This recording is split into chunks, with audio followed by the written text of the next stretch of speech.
Oppenheimer observes droplets falling into the water, sending ripples out in waves intersecting other waves. The basis of all creation, intersecting waves of light that form what we perceive to be reality. Oppenheimer closes his eyes to it because it's all in his mind. All of this is happening inside his mind.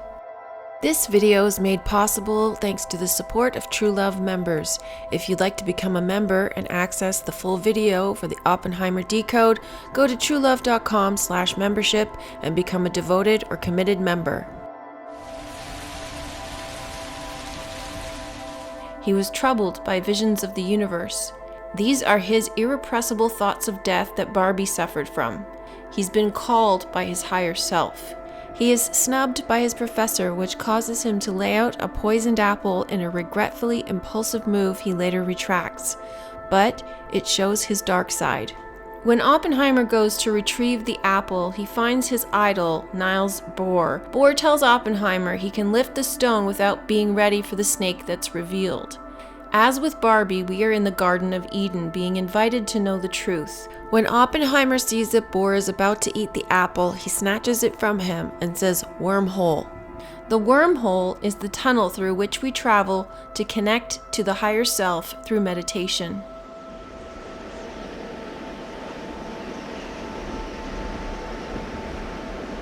Robert goes to Germany to study quantum physics, otherwise known as duality.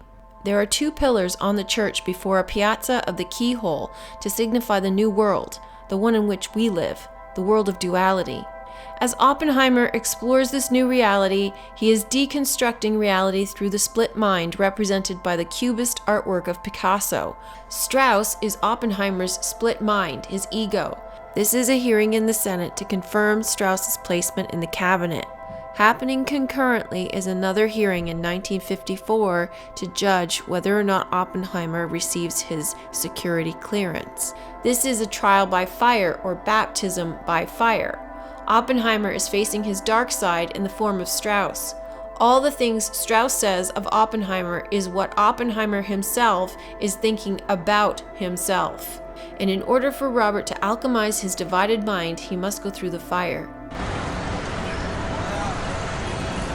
Oppenheimer finds out they split the atom and immediately proclaims that it's impossible, then proves it with mathematics. The other scientists say, yeah, but that's wrong because they did it. Oppenheimer then completely trashes his entire field of study with one statement: theory will only take you so far. This single scene proves that not only is theoretical physics a load of nonsense and they know it, but they never split the atom, therefore the atomic bomb does not exist. Oppenheimer sees Imogen in 1943, and she's upset that he left without a word. He can't see her because she's a communist.